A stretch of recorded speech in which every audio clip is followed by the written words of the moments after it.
Alright, I'd like to call to order the Planning and Development Committee meeting, please. Can I get a roll call? Dwayne Preston. Jim Krensick. Here. John Ogneby. Here. Elizabeth Thompson. Here. Zeke Lynn. Here. John Roach. Alright, and for the approval of the minutes of the January 21st, 2025 meeting, did everyone get a chance to look at those? Alright. Any corrections? No. There are no corrections to the minutes provided. Please approve as correct or approve as distributed. The first proposal is for 4 Mixed Place. The applicant, Edward Smart, is applied for a special use permit to change the principal use of the single-family dwelling to a professional office building. The site is a historic landmark, so any exterior alterations will be referred to the Historic Preservation Commission. This is going to be a type 2 action for seeker, so we're not subject to seeker. So, can I get a motion to open the public hearing? So moved. And then a second, No second. and then a roll call? Jim Krensick. Yes. John Ogneby. Yes. Liz Thompson. Yes. John Roach. Yes. Zeke Lynn. Yes. And then if Mr. Edwin, you want to come up and talk about your project? Sure. Hi, everybody. Thanks for reviewing this with me. So I think it was about 4 years ago I bought the house at 4 Mixed Place. The plan from the beginning was to turn that into my office. Had some bumps along the way trying to figure out the best path to do that. Mr. Randall was quite helpful in helping me navigate that ultimately. And what ended up happening is a change in the zoning law which will allow our use by special use permit. So now I'm presenting to you to see if I can get your approval to proceed with my project.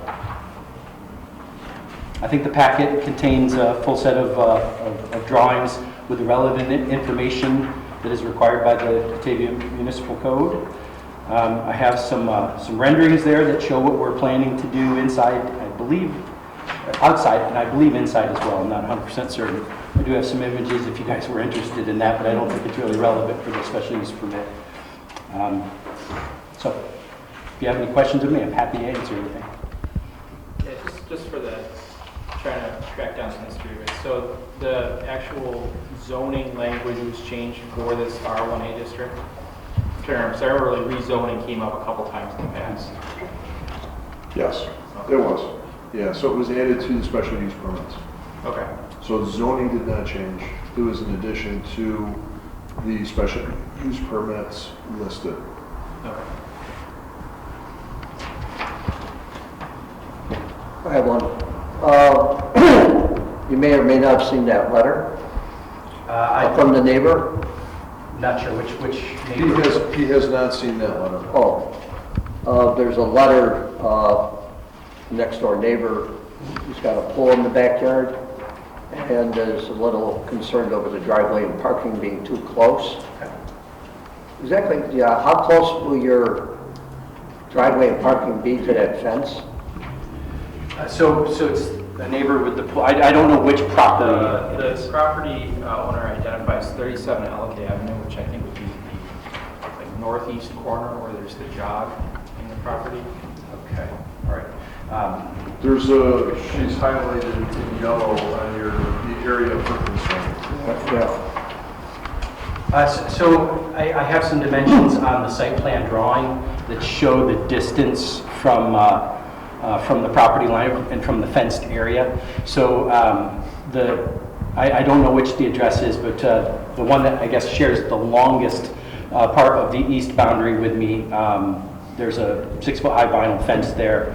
And we're only looking to extend parking as little as we have to accommodate the number of employees I have. It's not our firm isn't that especially large.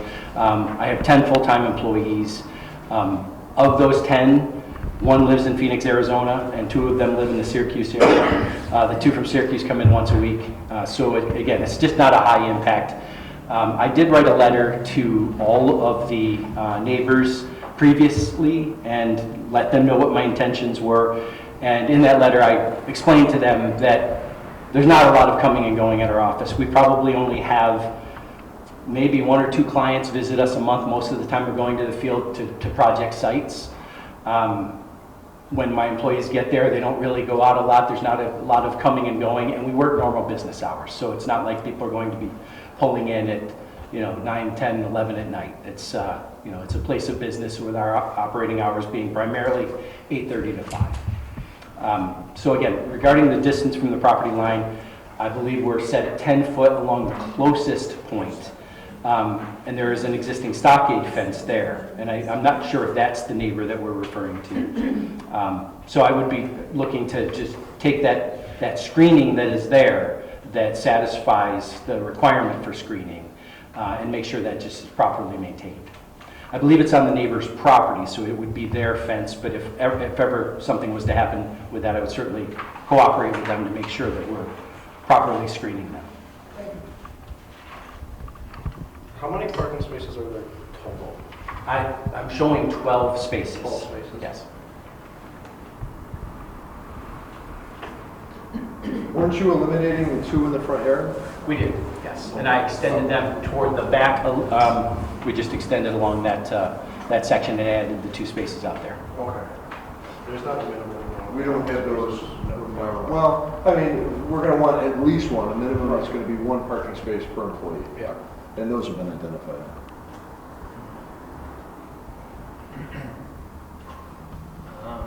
At this point, do we have anyone that wants to speak from the public on this matter?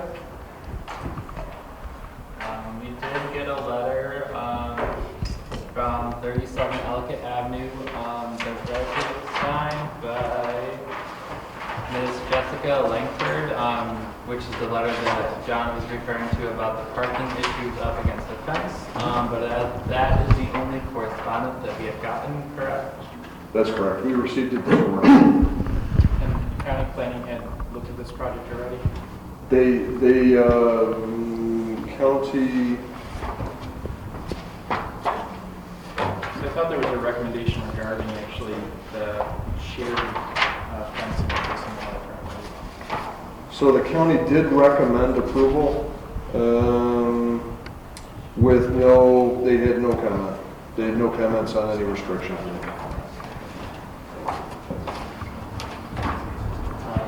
At this point, can I get a motion to close the public hearing? So moved. Second? No, second. A roll call? Jim Krensick, Yes. John Agnerbeen, Yes. Liz Thompson, Yes. John Roach, Yes. Zeke Lind. Yes. So, how do you guys feel about the approval of the special use? Do you have any more questions for the applicant? Do you want to approve it? I want to approve it and follow it because it went through city council and the zoning part. I've been following it long enough that I think it's a good idea. Any restrictions at all? No front yard parking, of course. Did we want to address the parking concerns from the neighbor?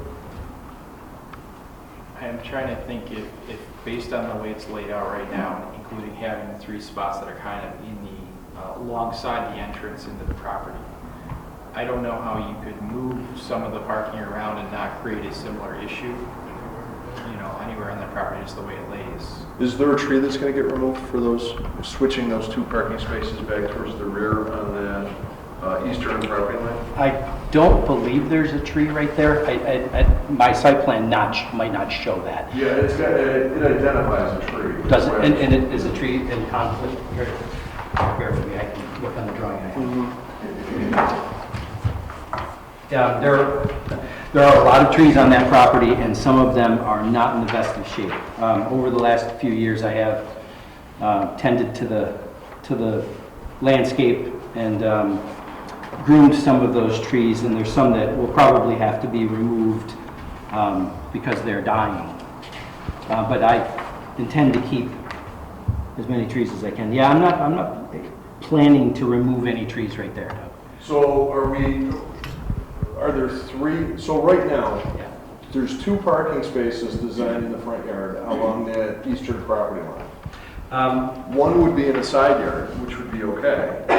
But you said something about 2 of them going, there'd still be 3 there, so they'd have to go back, right? Yeah, so I revised the drawings. I thought I had emailed to you, and I was hoping that it would have been in time to make the packet, but perhaps it wasn't. Right now, I'm showing only 1, and it's in that side lot. Just the one? Just the that one. Okay. The 2 that were closer to the street have been moved to to extend the rear parking. So where do they get added to? So it would be to the north side. So it just extends a little further along that jog, 2 more spaces. That area that the neighbor at 37 is That's concerned correct, about? yes. That's correct. So she was concerned about what we had there, now there's going to be 3 additional spaces there. 2 additional. 2 additional spaces. And you're going to leave that 1 in the side yard, along the side of the That's correct, driveway? yes, I am. And, you know, I would love to be able to move one of them along the eastern boundary before that jog happens, but there's a very large locust tree there, and there is an historic shed that is right there as well. And I don't have room to do that. So if I have to provide 12 spaces, and really, I could probably supply 10 spaces and not provide the other 2. I'm just trying to plan for accommodating people when I do have a full house, which again, doesn't happen that awful much. I've had a very cooperative relationship with the Langfords. We collaborated on the fence that was installed there, that vinyl fence. So again, there's been a good communication, good cooperation. I was not aware that she had sent this letter. I'm happy to talk to her about it. Usually the fears from neighbors when you're talking about automobile traffic in a parking area like this has to come with lights shining into their yard. Again, that vinyl fence is 6 foot high and it's solid. There's no spaces in between it. So I just, like I said. In those parking areas where you've got parking within 20 feet of the neighbor's properties, you're required to have solid screening fencing or some plantings that would obstruct view. Right. So I know you have a plan for fencing, correct? But that plan encompasses the fencing being placed on the neighboring properties. Have you talked to all the neighbors? Because I know that one of them is chain link now. It's a wood stockade fence, I believe, along where we have the parking on the upper east there, where I've got the 35-foot dimension, that jog. So that's stockade fence, and I do have a note where the single side yard one. I have a note that says provide new 6-foot stockade fence to match adjacent. Okay. And So then, but you've got that highlighted that's indicated on the neighbor's property. And we would put that on our property, or I would cooperate with them if they wanted to extend. That was my onto question. Yeah. Just I haven't talked to them about it, but I'd either put it on my property or work with I them. just want to get it on the record Yep. that you've coordinated with the neighbors if you're going to put a fence on their property for maintenance, okay? And 6 foot is standard, right? We don't 6 foot. typically allow people to go higher than that. That's correct. So it seems like the maximum. Without using like trees or something to break up the line of sight. We could do that too. Yeah, written, you should have a copy of the code sections for those special use permits, and those are all broken down. There are options. Yeah, I would say just look at the site plan that I provided you with. There are, you can see I got a 3-foot diameter tree there, and that took up the spot where 2 spaces could have gone. I have no place to put trees between where the fences are and where the asphalt would need to be. There's just not enough room there to actually make that happen. So I think that the fence is the most clear way to accomplish it. And again, there is no line of sight here when you've got a 6-foot high fence.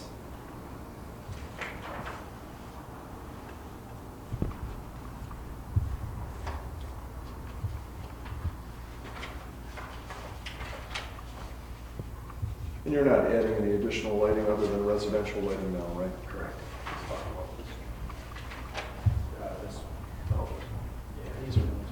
You're talking about the tree, the historic tree is on the eastern boundary, where there's sort of two spaces, the tree And then a single space above that, yeah. So, and there are many examples of 3-foot diameter trees here. They're enormous black locust trees. What about on like the farthest north section of the property? Like those, there's what, 3 spaces that are going there? Yeah, I mean, yes, So there are. the neighbor is the one that's far north to that. To the east, actually. So right north of where it says 35 feet. Then Okay, I that fence there, again, that's a newer vinyl fence that was, Okay. I actually teamed up with them to pay for a portion of that fence. I believe you have a satellite image on one of the last pages of the packet. Oh, it'll be in the smaller sheets.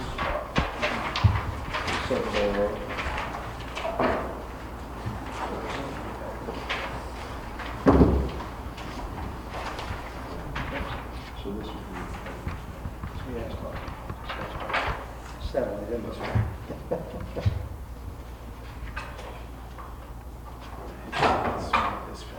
do you have that? There you go, it's right there.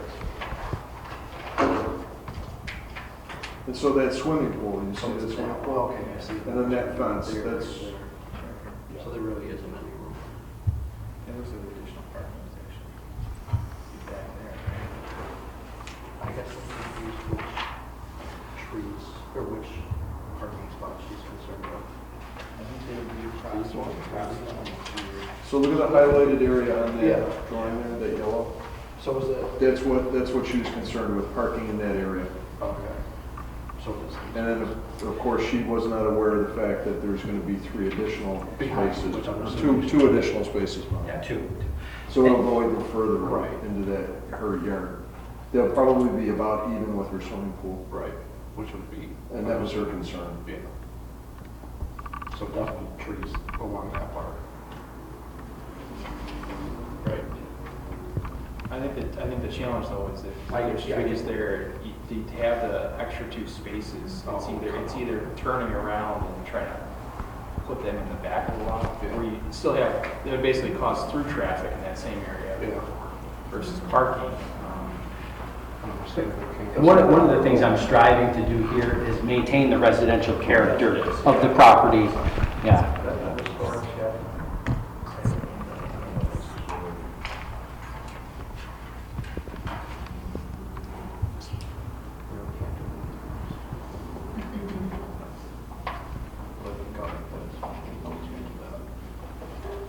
And Doug, all of this will need to go to the Historic Preservation Commission.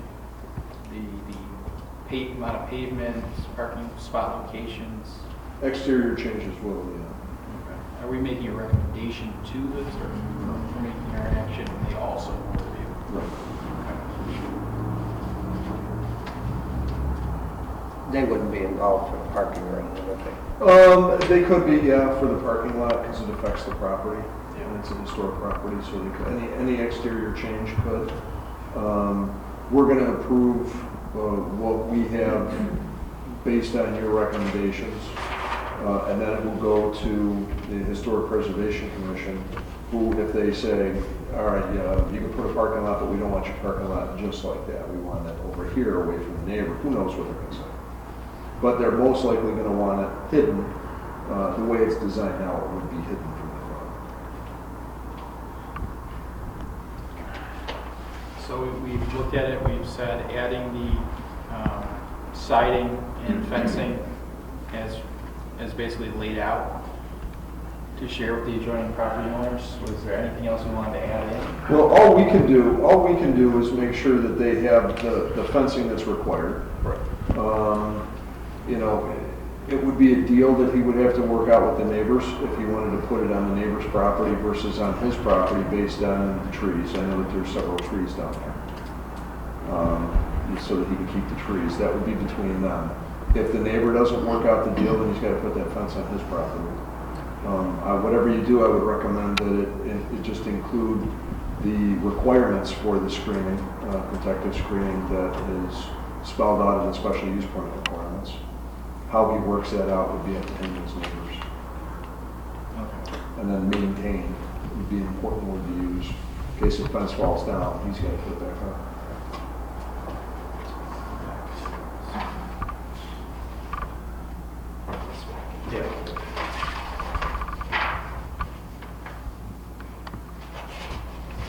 I'm just curious about it looks like there's a large open area on the west side of the house. And I know it needs to look nice from the road, but it also looks like you already have a line of bushes that would obscure parking if there was parking in that space. So, like, that's not an option? for someone to park That on? would be a substantial change to the landscape of, and the yard of this historic residence. It's one of the really special features of this is it's a extremely large lot in the middle of the city, and it's highly landscaped. There's sandstone pavers that come along the back, and it also that would impact the way you would approach the parking. So to actually come across the entire back of the house to have parking on the west side, in my opinion, would be a real detriment to the residential character of that piece of property.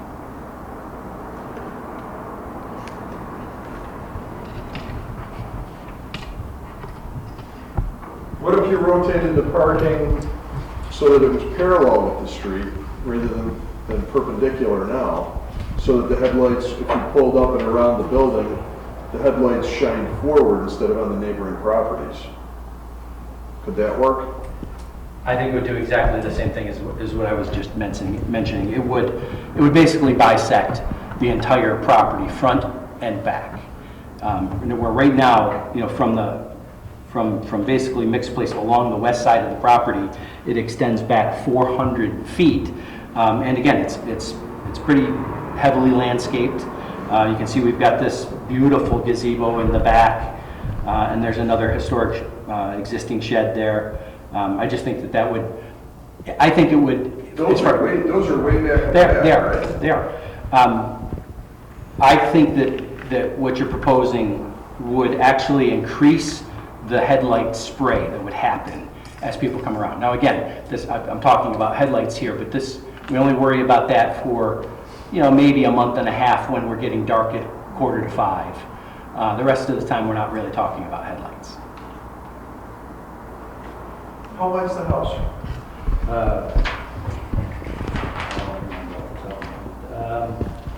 Total 56 feet. I was going to say, aren't you going to have about 56 feet in length for parking? I'm sorry? Aren't you going to have about 56 feet in length for the parking?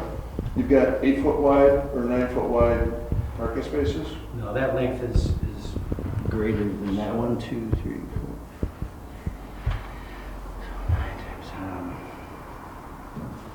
Yeah, again, with those 2 additional spaces that I think we need, we're looking at 8. When you have 2 to 3 spaces that would overlap into that side yard. Again, right now I think we're looking at 81 feet. So you'd still have to pull in all the way up to that corner where we have the jog to be able to make the turn and have enough clearance to be able to then pull into the spaces. And you've got the driveway already goes all the way up and around there. Anyways. It does. So you can see that the existing driveway comes right up to that point. The hatch is new proposed. And I'm trying to minimize the amount of asphalt, again, just to try to maintain the residential character. I don't want the feel of a parking lot in the backyard, parking spaces if I can.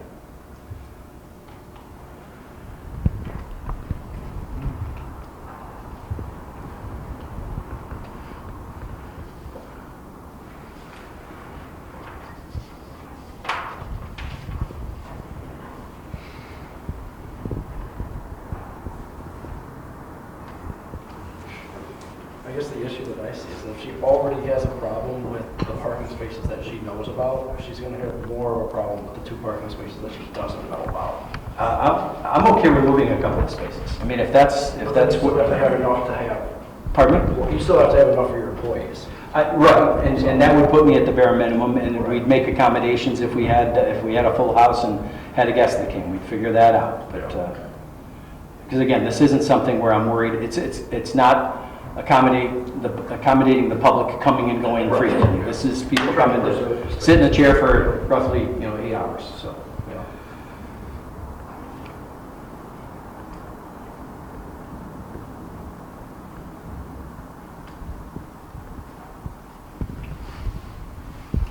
And again, I'll have a conversation with the neighbor. I wasn't aware of the letter. I wish I would have known beforehand. I would have preemptively had a conversation with her, because I do think that there's not going to be any additional views into their pool area. I mean, again, a 6-foot-high fence there. We've got vehicles that are 5 foot high, and the typical human being's eyes are at 5 feet. They're just not seeing over that fence.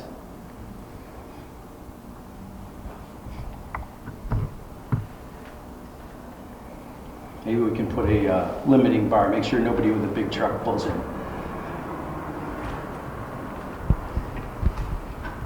I don't see a problem with the fence.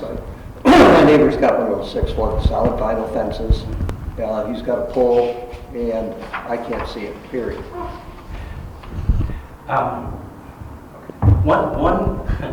One thing that could have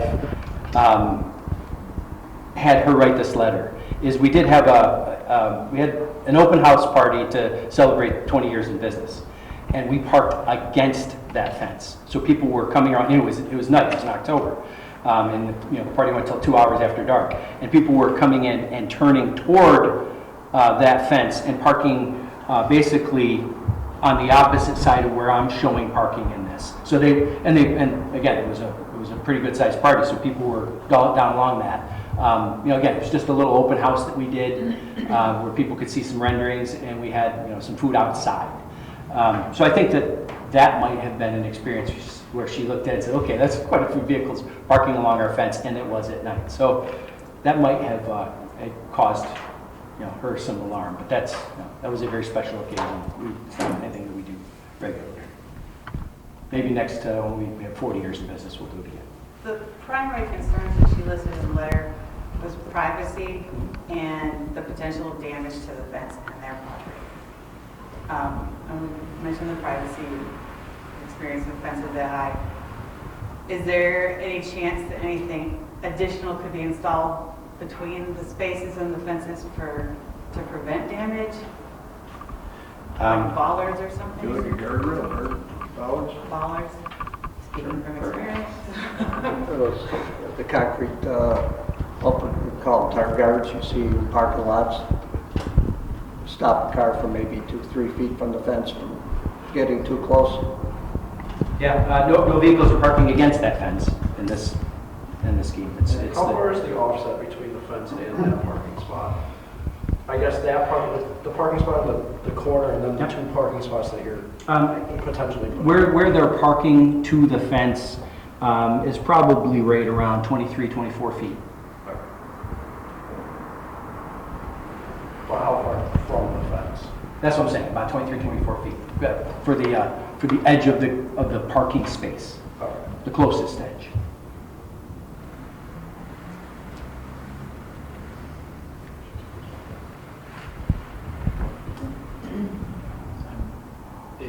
It seems to fit what's required in the special use permit is the,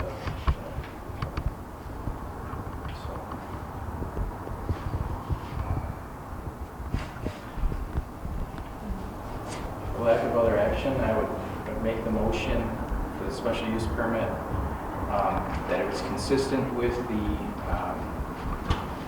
fencing requirements that are listed in the special use permit, that those be provided either on the property of the applicant or in agreement with the neighboring property owner on their property.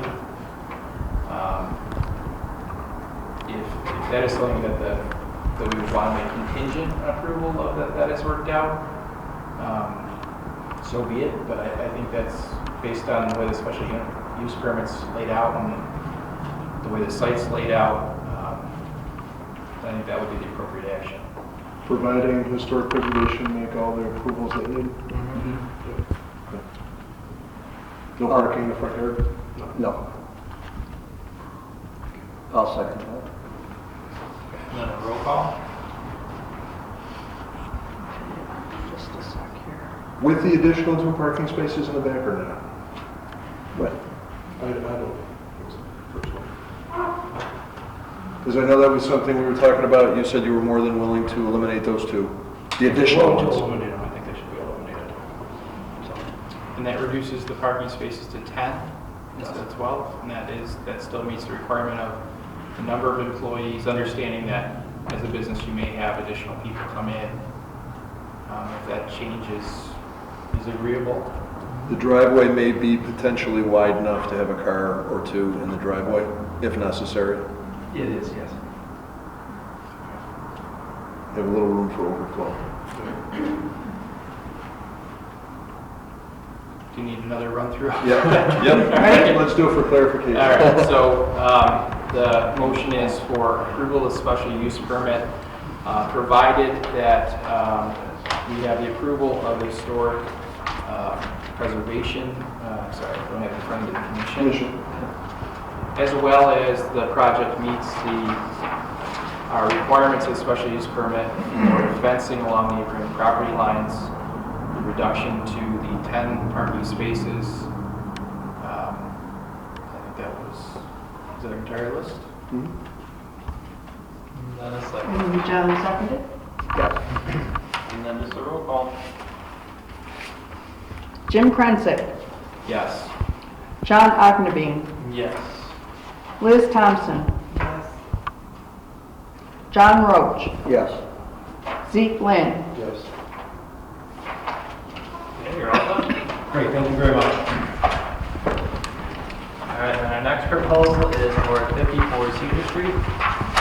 The applicant, Peter Yapsis, is filed a minor subdivision application to divide this vacant property into 2 separate parcels.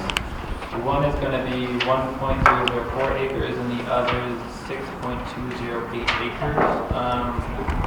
Tonight we are going to be doing seeker and PDC will be the lead agency for seeker. Peter, what can you tell us about it?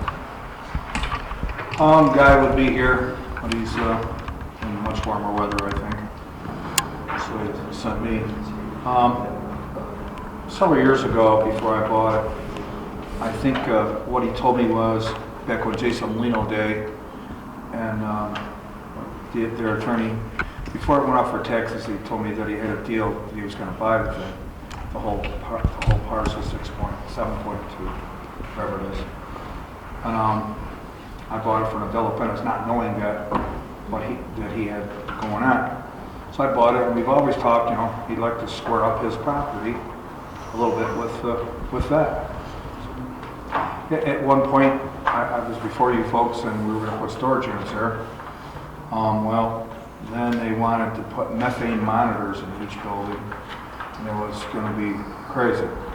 So we sort of scrapped that idea, and to this day, I'm really not sure. Might have some interest on the other side of me from American Stomachs, I'm not sure. So, guy says, yeah, some of that acre? Yeah, I might do it. So, we come to an agreement, and here I am. I have no idea what he's going to do with it. Just, he's wanted it to square up his property, and that's his business. There it is. And did everyone have a chance to review the seeker here, part 1?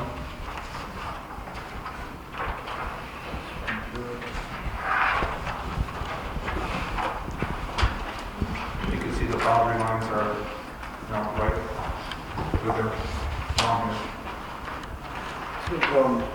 Public hearing?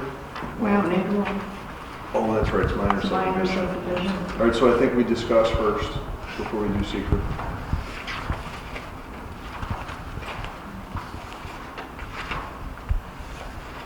So just for the zoning that's there, what could be allowable activity? So that's I-2, I believe? I-1 and 2, so there's a portion of each. So the thinking is that someday, the purchaser of this property may want to expand his business that he already has on that side of the road. If he does, if he decides he'd like to expand it, he needs room for expansion, and right now he doesn't have it. So this gives him an option for the future. That's the idea of the subdivision. On this side of the street, I think Guy has the storage building. Mhm. The actual like Retail. dealership is on the other side of the street. He has both, retail sales, and he keeps a lot of the mowers and the equipment in assembly on that side of the street, but it is also retail sales in an office over there. Okay.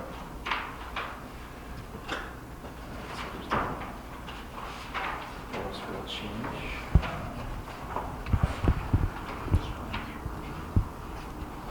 Any other questions?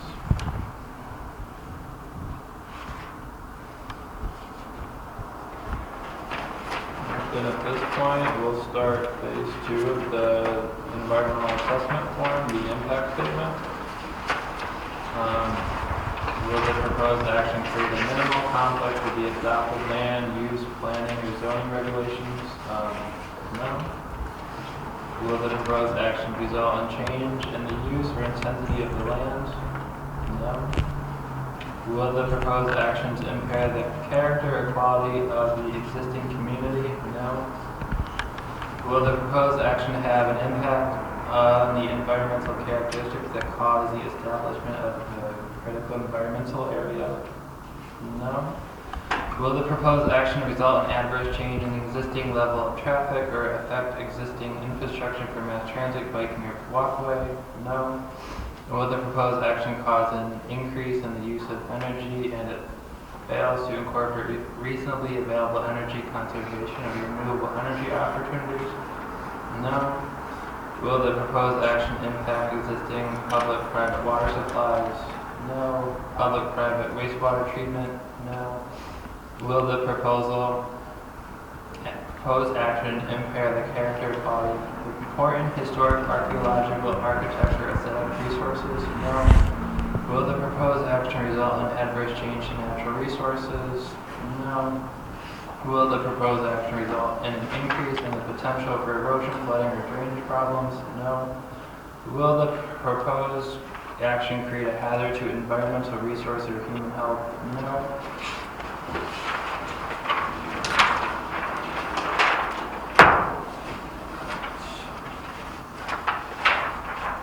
So, since all the questions were no, can I get a motion for a negative declaration of seeker? So moved. And a second? Second. And a roll call? Jim Krensick, Yes. John Augnabine, Yes. Liz Thompson, Yes. John Roach, Yes. Zeke Lynn. Yes. And then anyone want to make a motion on the minor subdivision?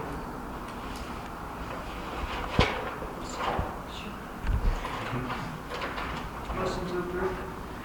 And then a second? And then a roll call? Oh, I'm sorry, who seconded? I did. John Augnabine, Yes. Liz Thompson, Yes. John Roach, Yes. Zeke Lynn, Yes. Jim Krensick. Yes. Okay, well done. Thank you. Have a good night. And then the last proposal for the evening is for 606, 622 East Main Street. Christian Brunelle, agent for Sonbyrne Sales, has submitted application for a special use permit, site plan review, area variances for the construction of one-story convenience store building with an automobile fuel service house. So tonight, we're going to be reviewing the site plan and getting approval, and then recommending to the zoning board for approval of variances.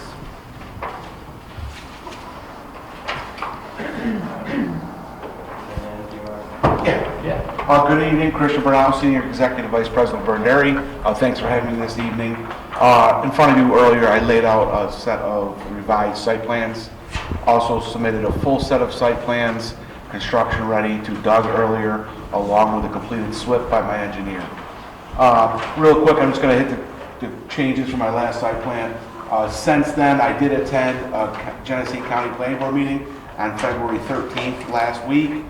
They did approve it, and I believe copies are here. I'm sure Doug has passed them on, but essentially no intercommunity countywide impacts. They did also recommend approval, not that it's this board, but they did recommend approval of the signage as well. Okay, so that was it was a good meeting, a great referral from them. Lighting plan, I mentioned before, I hadn't done a lighting plan because I was waiting on the site plan. I did submit to Doug via email, and there was a full size on his roll-up plan. But as promised, I did do a full lighting layout, 100% dark sky friendly compliant lighting. So what I did when I got this from my lighting engineers, I updated the site plan. You'll see all the light poles around here now. They match this lighting plan. Again, Doug has a copy. There was no spill, 0.0 on property lines, as I promised. This will also have to go to the New York State DOT as well in order for me to get the 2 curb cuts. So they will review it as well. But Doug does have a copy. I have copies here, but again, it's tough to read. But again, we did the thermal imaging as I promised. You guys see the site now. I mean, that's the basic site, but they took this site plan right here, and all we did is update the site plan accordingly. They do have that. Okay, thank you very much. And there is a full-size foot candle one in a rolled-up version, so you can actually see the 0.0s on it.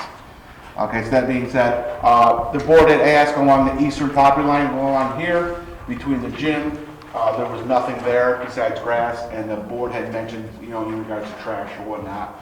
So what I did is contacted an arborist, my landscape contractor, landscape architect. What we came up with here is 20 shrubs, 2 to 3 feet high. What we did is I chose, pronunciation is, and there was a lighting plan that was our lighting plan, landscape plan on the back of this that was submitted to him.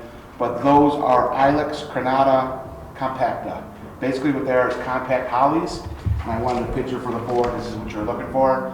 Okay, this is what's used in between parking lots. They grow between 2 to 4 feet high, and they're deer resistant, again, but there are 20 of them now along the eastern property line, as we had spoken and had promised. Again, the lighting plan is on the back of it. I can flip that around just to show you. And this was submitted to Doug earlier. Doug was kind enough to send me the city tree list for trees underneath the utility lines for low trees. That is here. So we're going to do a list. There are 2 trees up here, so we're going to make those the landscape plan here calls out for them. They're serviceberry trees, 2-inch caliper. Along with the 20 shrubs here, we also spec'd out the white pine Norway spruce back here. Okay, but this is a detailed landscaping plan back here with all the technical terms for the lighting. All right, I keep saying lighting and landscaping. That is it. I think I've asked everything that the board members had incorporated to do. Is it in that plan?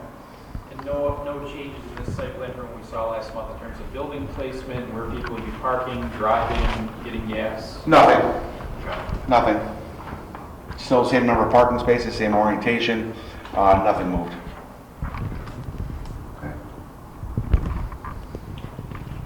So at this point, I'll make a motion, or ask for a motion to open the public hearing. So moved. Second by Liz, and then a roll call. Jim Krensick, Yes. John Augenbein, Yes. Liz Thompson, Yes. John Roach, Yes. Zeke Lynn, Yes. And then were there any correspondence for this site? no. And then anyone want to sign up to speak?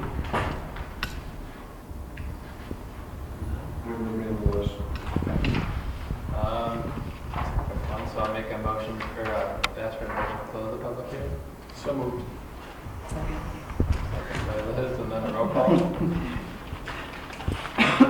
Jim Krensick, Yes. John Augenbein, Yes. Liz Thompson, Yes. John Roach, Yes. Zeke Lynn, Yes.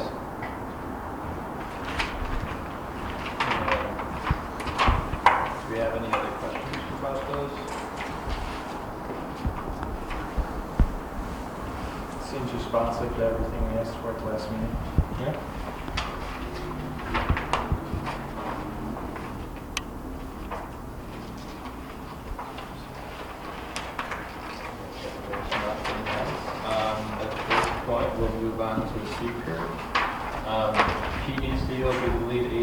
seeker. Did everyone get a chance to look through part 1? Yep. Any changes? Anything? Okay, and then we'll move on to part 2. Will the proposed action create a material conflict with the adopted land use or zoning regulations? No, or small. Will the proposed action result in change in the use or intensity of the land? Probably no or small impact. Will the proposed actions impair the character or quality of the existing community? No. Will the proposed action have an impact on the environmental characteristics that cause the establishment of the critical environmental area? No. Will the proposed action result in the adverse change in the existing level of traffic or affect existing infrastructure for mass transit, biking, or walkway? I would say small impact, but no. Will the proposed action cause an increase in the use of energy and it fails to incorporate reasonably available energy conservation or renewable energy opportunities? No. Will the proposed action impact existing public-private water supplies?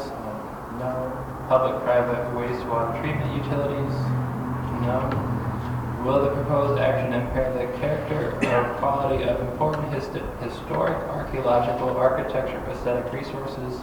No. Will the proposed action result in the adverse change to natural resources? No.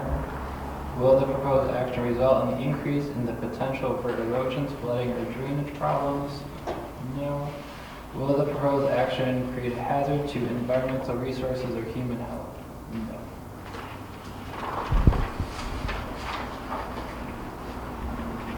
Then, since everything was no or small, we don't have to do part 3.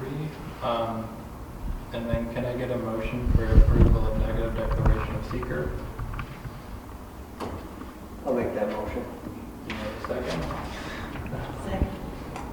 And then a roll call? John Roach, Yes. Zeke Lynn, Yes. Jim Krensick, Yes. John Ognebeen, Yes. Liz Thompson. Yes. Now, if you're going to approve site plan, is that recommending variance approval too? No, you're not required to recommend variance approval, but you would, because of the 500 feet variance from a place of public assembly, it would have to be contingent upon ZBA's approval.